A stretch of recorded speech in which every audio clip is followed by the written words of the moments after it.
প্রথমবারের মতো বাফুফে প্রবাসী ফুটবলারদের নিয়ে ট্রায়ালের আয়োজন করেছিল। গত ২৮ থেকে ৩০ জুন অনূর্ধ্ব-১৯ ও অনূর্ধ্ব-২৩ দুটি বয়সভিত্তিক পর্যায়ে সর্বমোট ৪৯ জন ফুটবলার ট্রায়াল দিয়েছিলেন।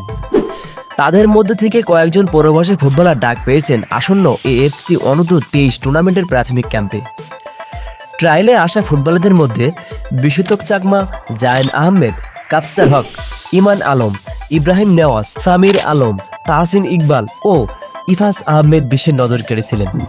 বাফুফে আজ ৬ থেকে ৭ জনের সংখ্যা উল্লেখ করায় তা নিয়ে ফুটবল অঙ্গনের আলোড়ন সৃষ্টি হয়েছে। এএফসি অনূর্ধ্ব-২৩ টুর্নামেন্টের বাছাইয়ে এবার বাংলাদেশের ভালো সম্ভাবনা রয়েছে। তাই আগস্টে একটি বা দুটি অ্যাওয়ে ম্যাচ খেলার বিষয় সবাই আলোচনা হয়েছে। অনূর্ধ্ব-২৩ দলের ক্যাম্প দেশে ফটিজে অথবা বিদেশেও হতে পারে। সুতরাং প্রবাসী ফুটবলার নিয়ে বাফুফের এমন সিদ্ধান্ত সত্যি প্রশংসার দাবিদার।